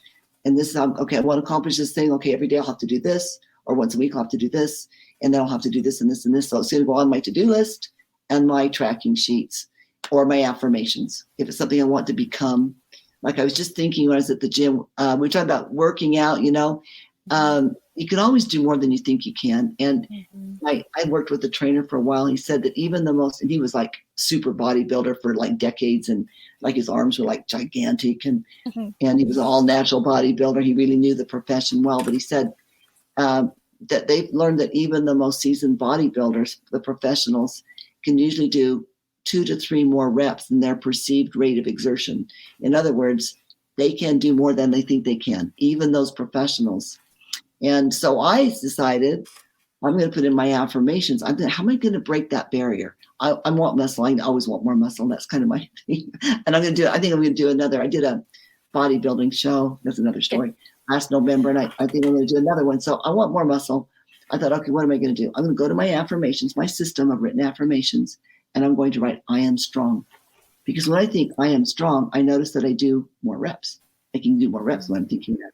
So that's the kind of thing now, rather than me saying, okay, I want more muscle, I'm going to do 3 more reps of everything. Well, I don't know if that's enough, but I know if I always do more than I think I can, that I'll get there. Does that make sense? So I went right to a system rather than trying to write out my goal. I want to be stronger, blah, blah, blah, blah, blah. I just put it in there. Now it's a done deal. It's going to happen. Yeah. Yeah. It's powerful manifestation too. Mm-hmm. Those it words. Really so works, those affirmations. I teach how to do it in the part one of the systems in the third part how titled how. I teach how to really make affirmations hugely effective, and that's by writing them every day, like every day without fail. It takes about a minute, and you write them down in a positive, affirmative way. That's how they always should be. It's so much more powerful than saying them. And if you can write them and say them both, that's even better. Do you feel like most goals fail because they don't have a system like this? Absolutely. That's totally the reason they fail. It's not because people don't have good intentions, not because they want to. It's because they don't have a good system, because your system builds a habit, right? So it works like this. So let's say I want to get in shape. I want to work out. So what if I just get determined, okay, I'm going to start working out and just make up my mind. Well, you get your new clothes, you get your new gym idea, the thing you're going to do. But a week or two later, somewhere you get to what I call the doldrum phase. The honeymoon wears off. Mm-hmm. You're in the doldrum phase. And then you just don't go. And then because you're busy, and then maybe you have another excuse. And pretty soon you quit because you didn't have a good system. But if you've got a tracking system, like every day, I go, this is my commitment to go to the gym 5 days a week. And I check that off every day. I can't ever forget because there's my tracking system that I use every day. And there it is. No, I didn't go to the gym today. Oh, that doesn't feel good. I got to get over to the gym today or tomorrow, right? It's all about the systems. It's just, and you do something in the habits. It's about the systems because the systems build the habits, which change who you are. So eventually you get to that doldrum phase. Now you go with far less self-discipline. It becomes who you are. And now you can do it with very little discipline. I'm a person that works out every day. I mean, I still have days where I think, as I'm putting on my gym clothes and going to the gym. I don't want to do this day, but I still go because it's who I am. It's just an automatic thing. I don't have to use up my precious self-discipline for that day to get myself to the gym because that's who I am. Now I can use that self-discipline to work on my next habit. Does that make sense? I can't explain that question. I can go through that one more time if you want because it's so important to understand that you have to have systems. Yeah. Well, and you even have said that they're more important than goals. Yes. Your daily habits are what's going to get you what you want. It's what you do every day that will get you there. And weirdly enough, all those big dreams and big goals you have rest on a foundation of just daily habits, of reading every day, probably of working out, of eating good food, because everything affects everything. And when you build this platform, and then you can build on those habits. Okay, now I'm in sales. I know if I increase my sales by 5 calls a day, I'll make better money. I've got the self-discipline to do that. So now I put on my tracking sheet. Now instead of making 5 calls a day, I make 10, and that's going to make my dream come true. Mm-hmm. Or I'm going to do more advertising. I'm going to go to more networking groups or whatever I'm going to do. I can develop those habits because I already know the system of doing that. And I'm in the habit of doing that. It's like I'm in the habit of making habits. That is awesome. That is awesome. Yes. Habit forming is challenging at first. And I see people, even myself, I mean, I get discouraged or bored, more like it. I get bored really quickly.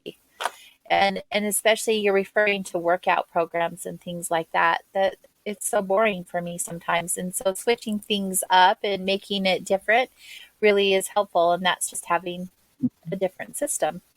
Yep, a different system, that tracking system. And you get a new tracking sheet every month. And so maybe, like you say, you do want to change things up a little bit. You're still going to work out every day. Or we like to say train. You're still going to train every day because you're an athlete in the field of life. So you're going to train every day, but maybe you're going to change it up a little. Instead of doing this thing, I think I'll do this thing for this month.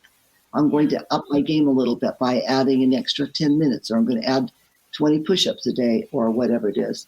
So every month you get to reevaluate, but you hold the habit of working out. Not the exact same thing you do, but the habit of doing it. Mm-hmm. Yeah. Oh, so I just can't stress it enough, AJ. It's just about habits. But I would do this warning. Don't go out and try a whole bunch of habits all at once. You do No, good advice. Good And then advice. once you've got that down and you're pretty solid, then you can add another habit, and then you can add another habit. I usually track about 10-ish habits that I track, a few that I don't need to track because they're such a part of me. A few that I know I'm going to get 100%, but I just like to see my check marks add up. So I do a few that I know that I will do every day, but I still, like I put on my tracking sheet, I write my affirmations. I might put in my affirmations, but I also keep a tracking sheet. And so I can reinforce those two things. But I know I'm going to write those affirmations every day. I love them. I would not miss a day, but I like to see the check marks add up. So I Oh, still yeah. track. That's one of my favorite things. In fact, I went to some research group at one time about planning and organizing because I still use a day planner. Yeah, me Everything's in too. my computer, but I like the book so I can make the check marks. There's Right. something really satisfying about that. Totally. And And yeah, go I don't know ahead. if it's psychological or what takes place in that, but uh, it's about finding what works for you, right? And I get made fun of all the time because I'm still in paper, but my brain works better that way. Yours and everybody's really for that kind of thing. We're developing an app so that you can check and do an app that you can. It's better than nothing. But I'm telling you that you're going to be more engaged if you'll just take that pen to paper and check that thing off. You know, you don't have to write anything. You just check that little thing off. It's important too. Talked about whether it's our, what'd you say, whether it's our, you didn't say our ego or somehow psychological. I don't know what it is, why this works so good. I wondered myself too. I don't know if it's ego or some psychology behind it or a bunch of things. But checking that off is so important. It's important to use a check too. Interestingly enough, it works best if when you do it, you do a check mark. If it's a day that you don't plan to do it in advance. In other words, I don't work out on Saturdays and Sundays. I work out 5 days a week. So on Saturday and Sunday, I get an X. So I don't have a blank. What our brain hates is that empty spot. So if I don't do it, leave that spot empty. Yeah, And it's disappointing. Yeah, it's We let disappointing. ourselves down. Yeah, we let ourselves down. I hate the empty box. And so I'm going to do more tomorrow. Or, I look, it's the end of the day and I didn't get my water in. I go in, which is one of the things I struggle with, getting enough water. So I go in and drink another glass of water before I go to bed, even though I know it's going to get me up in the night because I want my check mark. It's satisfying. There's no doubt about it. It's very satisfying. I'm all about check marks. I don't know You can what get it those is, but on I the love it. website, by the way, the tracking sheets. I've made them free for years and I've changed websites like about 5 times for different things I was doing. I've almost always had those available for download on my website. I give them out freely. People email me and I send them. I don't do that anymore, but I have always given those out. I believe in them so much. It's you asked about my story. Do you mind if I go back and tell you how I got into the tracking thing? Yeah, actually, I was going to say, I think we need to go back a little bit because there's stuff about your story like Fit Mania and things like that we haven't even touched on. I'll go back to tracking. I was that young woman. Remember I said I was this young woman. I wanted everything. And I was struggling with some habits I just wanted to develop. And there were 3 of them that I wanted to do every day. And so I made myself this little card on a 3x5 card. And I listed my 3 items in the column on the left. And then across the top, I put the days of the week. I had enough for a month. And then I made little boxes, so I could check them. And then I taped it on my cabinet of my kitchen. We had a lot of people to our house in those days, my family and friends and stuff. And I thought, I would put that up where everybody can see it. And then I don't want to be embarrassed by not having, I want everybody to see that I didn't get it. Right. So I Being used held my accountable. Yes. Yeah, my pride. Nobody's probably ever even noticed it, but I used my pride as an accountability partner. But I have those habits to this day. I developed those habits. I was 20, 5-ish, probably when I did that. And I do that. I've obviously refined it a lot. Is what I teach to this day.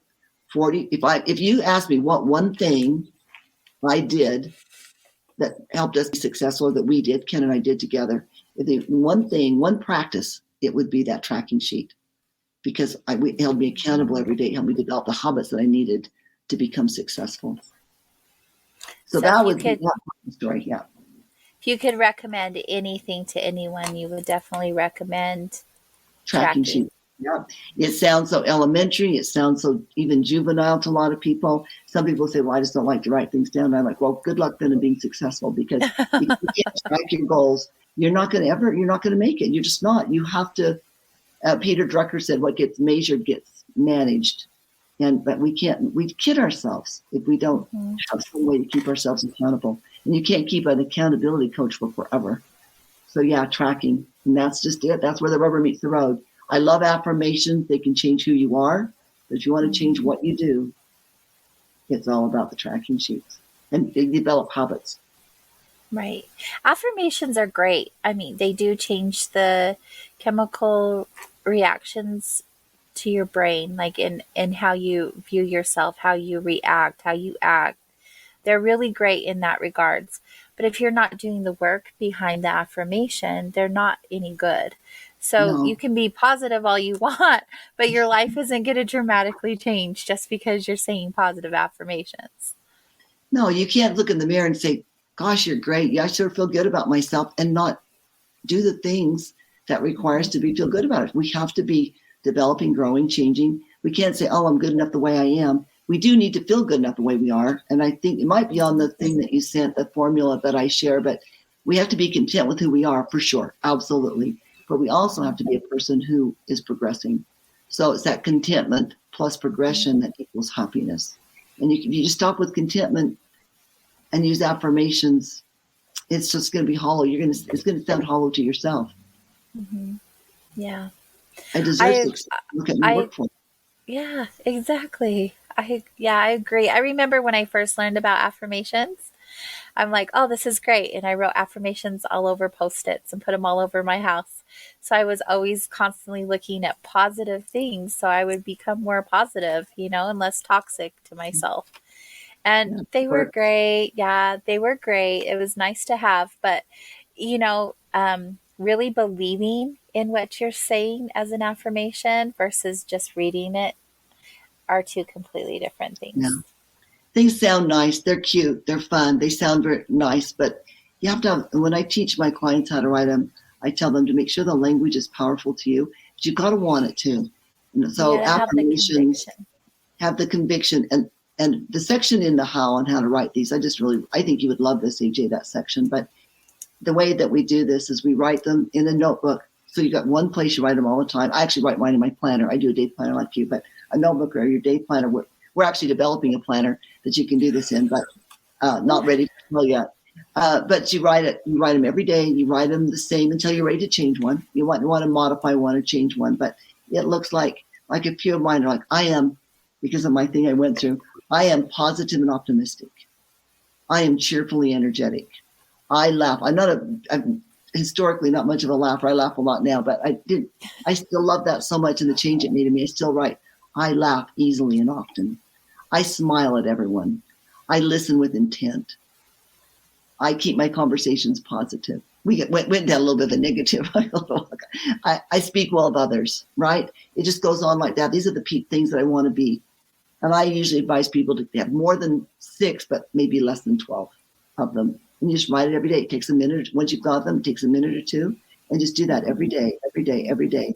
And it will change. It'll bring miracles in your life. It just will change who you are and bring miracles to you. I can't even say affirmations and tracking sheets. But they're two parts of a whole.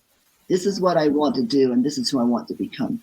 They can cross over a little bit, but this is what I'm trying to do, the habits I'm trying to develop in my tracking sheet.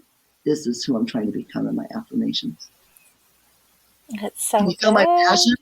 Yes. I'm like, it's so good. There's like the 50th time. I'm just like, oh, this is so good.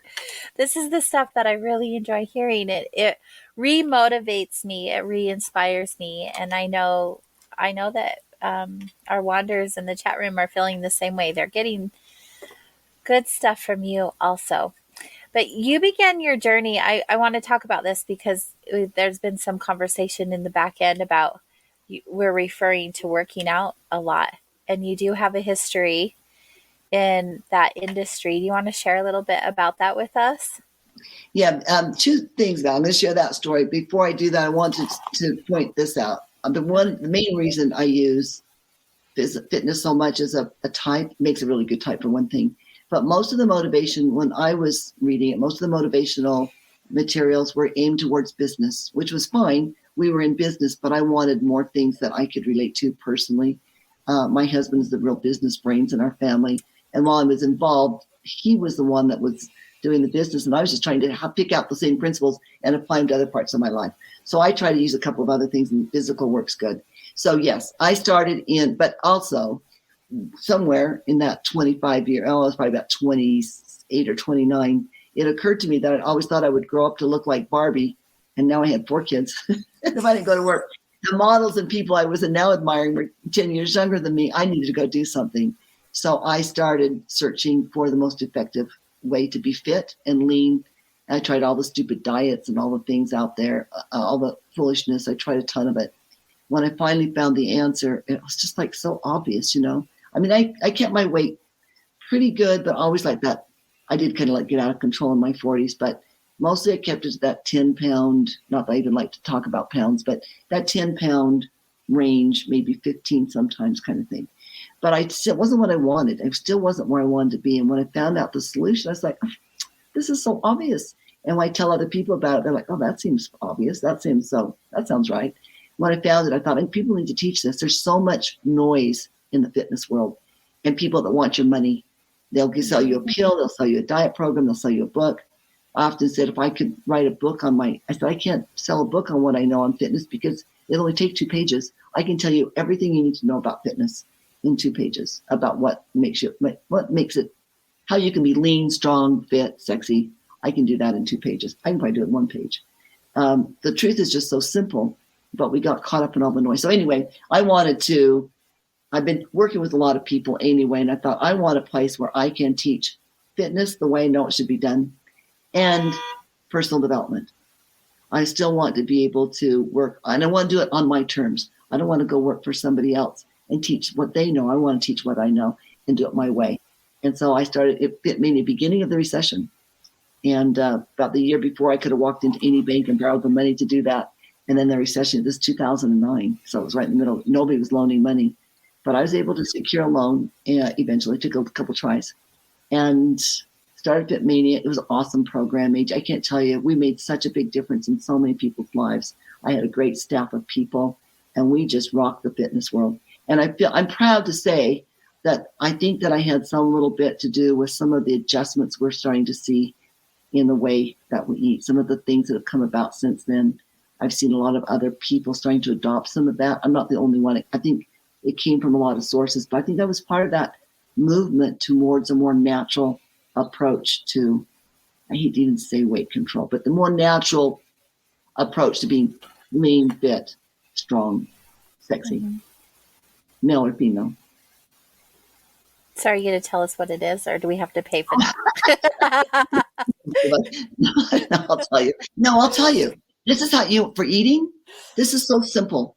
Every diet that you read about will have this one thing. They all work to get you some weight off, but they don't really work because you can't maintain them, right? So they work temporarily. In the long run, they're a disaster, almost universally. But the one thing they have in common is that you drop flour and sugar. You can go plant-based, you can go keto.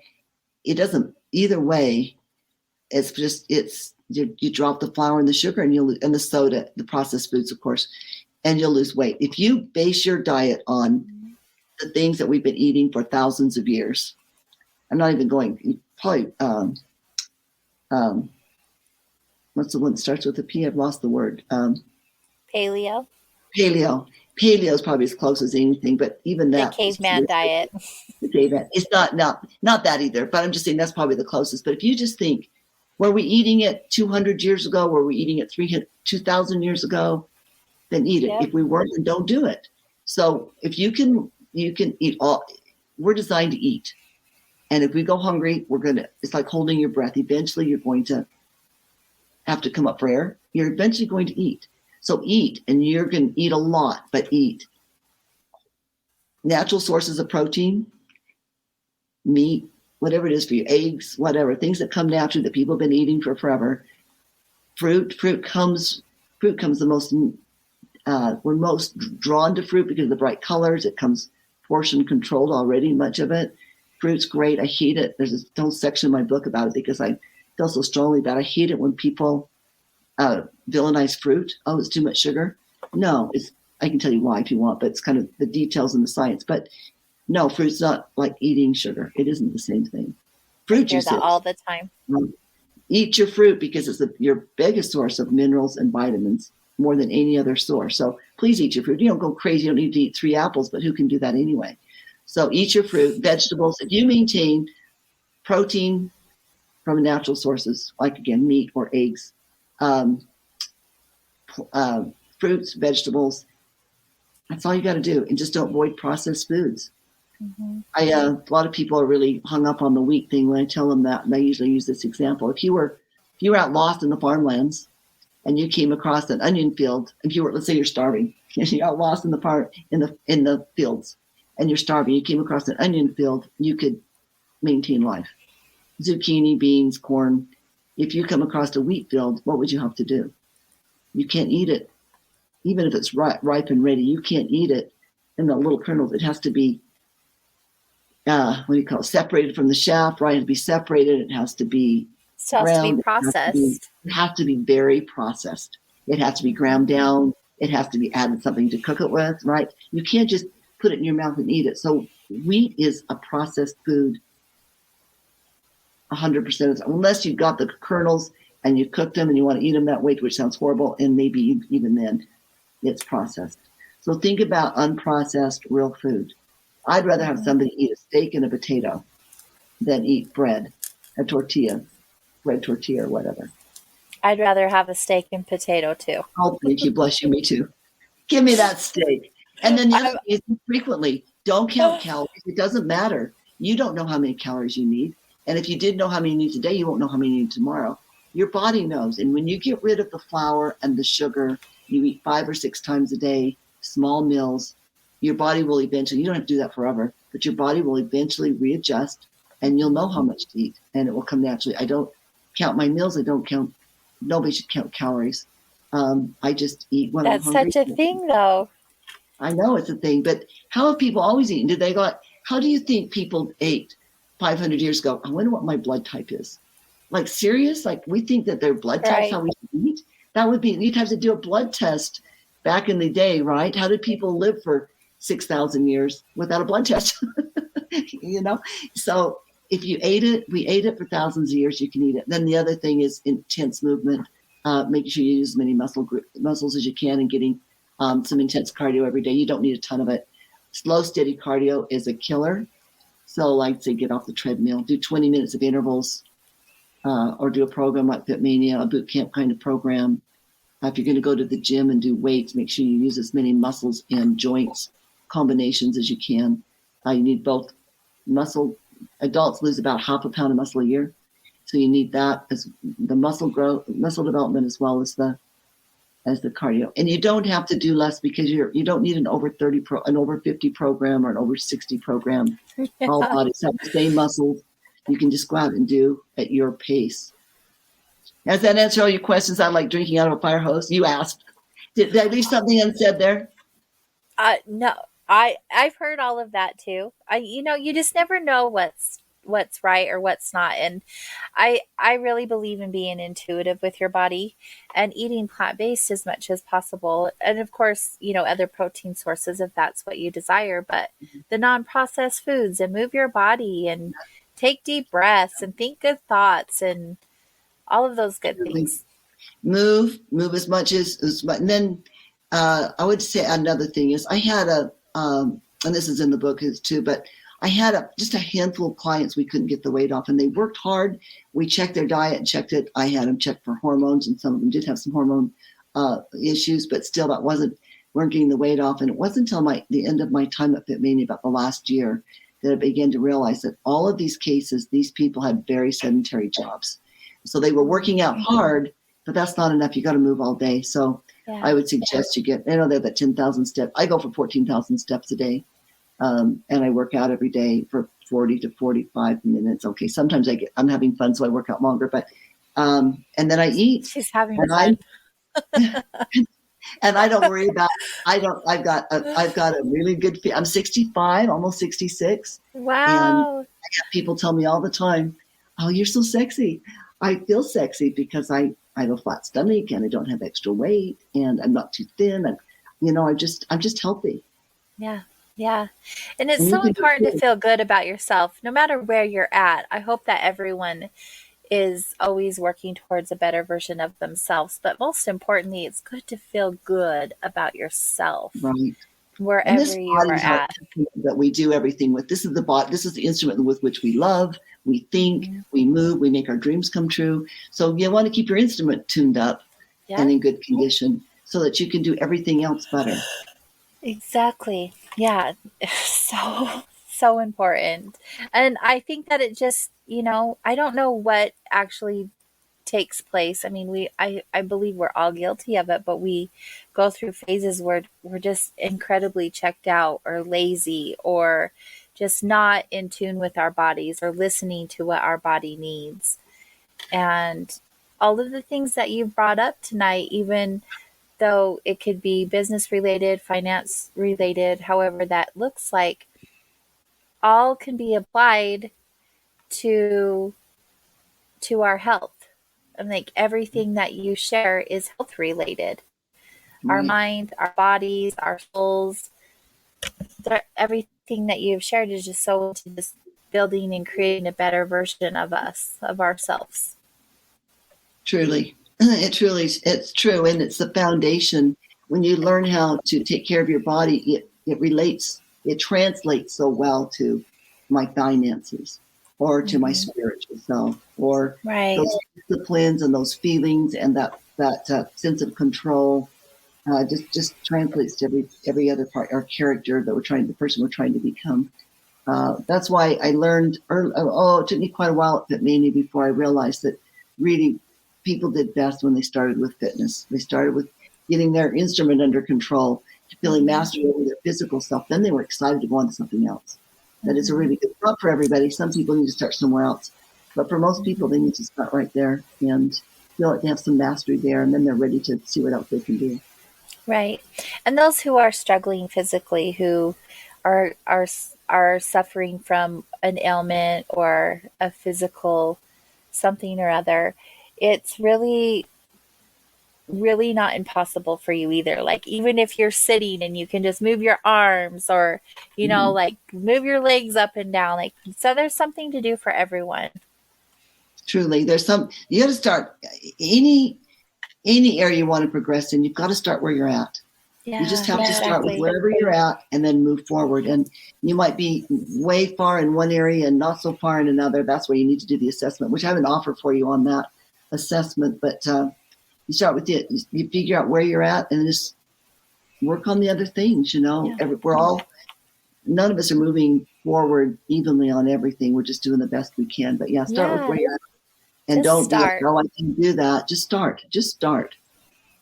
Mm-hmm. We'll get to your offer here before the end of the show, which we have about 10 minutes. But I would love to hear some of your personal success stories. What's a success story that you've had that it just stands out in your mind? It was something that changed your whole experience, or just something that really meant a lot to you that you did for yourself. I did for myself. One thing I did recently when I was writing the book, I was writing the part about no regrets, and I had to stop and think. I want everything I wrote in my book to be absolutely as true as it could be, and by my own experience. And I was writing about, and living it, I was writing about no regrets, and I thought, okay, Sherry, what have you not regretted? We're getting back to the fitness thing again, but this is still the point. I had wanted to be in a bodybuilding competition in the figure division. I'd wanted to do that since I was in my 30s. And for one reason or another, I chose not to. I think for some of the reasons I thought were important at the time, but they really weren't, like my position in the community. And you have to, you get on that stage, you're practically naked, right? And I thought maybe I shouldn't do that because I'm doing this thing or I'm doing that thing. And, you have to set a good example or whatever. Anyway, it was silly reasons. But so I'm looking at that. This is when I first started. So just over a year ago. And I'm like, that's that bodybuilding thing that I'd always wanted to do. And I'd crossed it off my big dreams list. And so I said, I got to do it. Actually started that in about May. That's about when I decided in 2019. I said, okay, now, mind you, I am now I will be, when I do that competition at that point, 65 years old. Nobody's doing it at 65 years old, not the women. But I signed, and during COVID, it was pretty hardcore. Everybody that was there were serious, long-time bodybuilding people. But I signed up to do a bodybuilding competition, worked really hard in the figure division, 55 and older. And everybody was like 55, except me. Anyway, I did that. It was the hardest thing I ever did, AG. I've been on stages, like I can be honest, I didn't hardly even get a butterfly. I've been on stages a good share of my life or in front of people. It wasn't that, but I was in over my head doing something I didn't know very much about. I know a lot about fitness, but this is another animal. This fitness, this is a one where they can use hormones and all that stuff. I didn't do that. But anyway, I did that, and it was so hard. But I felt when you do a hard thing, you grow. And I was so proud of myself, even though I wasn't competitive. I got 5th out of 5 in my division, which was great. I didn't deserve any. I think that's great. Yeah. Yeah, but I got up there and I did that really hard thing and I like to be really good at something before I put myself out there. And I wasn't really good at it, and I still did it. And I was really proud of that. So that was kind of a moment of growth. I would imagine that would be so exhilarating and so accomplishing. Like, wow, what you did the thing. You did it. I did this hard thing and I wasn't good at it at all. And I'm still really proud of it. I might do it. I'm thinking of doing another one, the same show again this year. So I think I can do a little bit better, not place better because I didn't get anything I didn't deserve, but I probably still wouldn't. I wouldn't lose enough body weight. I just wouldn't do that to myself to be competitive, but I could do better. So I think I might try it one more time. And besides, that is amazing. On that little teeny tiny costume, so I might.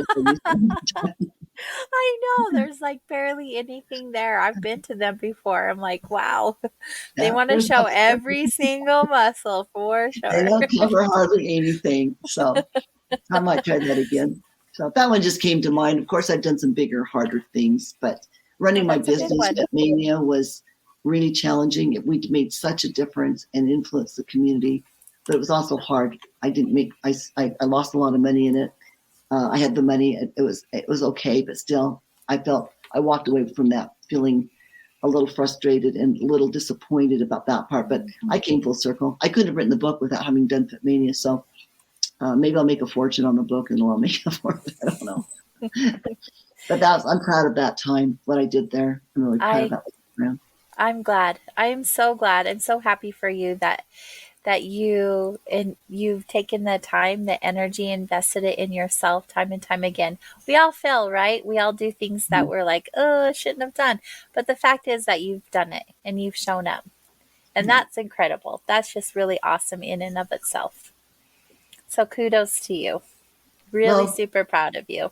I'm good at sticking my neck out, and most of the time it works out. But it always works out. It just doesn't always work out how you think it's going to. But I am pretty good at sticking my neck out, but it doesn't mean it's still not scary. Oh yeah, absolutely. Yeah, I think if you're not scared, then you probably shouldn't be doing it. Yeah, that's probably true. Yeah, well, like I said that about speaking, I kind of was a little facetious about being on stages, but I feel like if I don't have at least a little bit of butterfly before I get up there, then I don't care enough. And so I'll quit speaking the day that I really can just jump up on the stage and not feel just a little bit nervous about whether I'm going to make a difference or just whatever makes us nervous. But yeah, that's when you know. That's when you know. That's when I won't be caring enough, when I quit being a little bit nervous.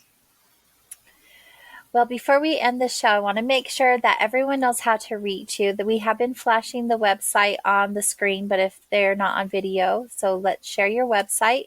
Also, your special offer.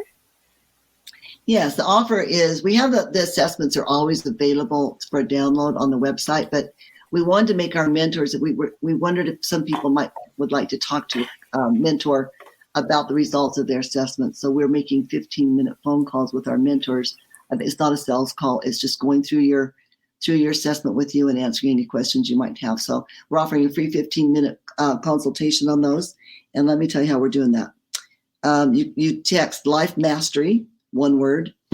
And I'm sorry, this is the full phone number.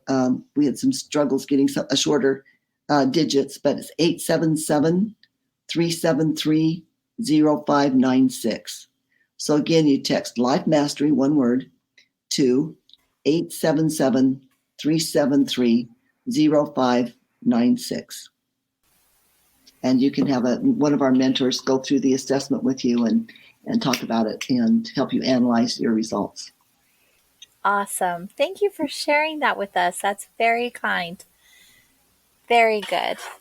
Do you have any last and final words of advice that you want to leave us with as we wrap up the show? First of all, it's just been delightful to be with you, AJ. You really are fun. Fun for such. I like your love of what you're doing and your energy, and so good for you. And I hope you're hugely successful in what you're doing. Last minute, I just want to go back to this. That's the basis, the foundation of the book, and why I wrote it. Everybody desires to be happy, or at least, or happier. Some people say, well, I'm happy. Well, happiness is kind of like money. You can always use a little more, right? All of us want to be happier. And the key to happiness is personal growth. And the key to personal growth is the habits that you develop, the things that you do every day. And that would just want to reiterate that one point. So go get them. I mean, get the book if that'll help you. If it doesn't, well, hopefully you'll find other sources, whether it does or it doesn't. Don't settle just on that one book, but make it a life. Make it a life. It's fun. Make it a life goal to just be making life goals, I guess. Yes, exactly. It's been so wonderful having you here with us, Sherry. I enjoy you and your energy and everything that you shared with us. I'm remotivated, definitely re-inspired, and I cannot wait to get my hands on your book. I hope you enjoy it. And I'd be happy to talk with you about it. AJ, if you have questions about the book when you get it and you read it, I'd be more than pleased to talk with you. And thank you. Or anything else I could do to help you be successful. Is there anything I could do for you? I'm definitely going to be in touch with you and looking forward to a lunch, and we'll have a conversation. All right, let's do that. Thank you so much. Thank you, AJ. And to all of you, our wanderers, what a great show. What a fantastic guest, right? Thank you all for being here. It has been another beautiful wandering. Until next week, we'll see you then.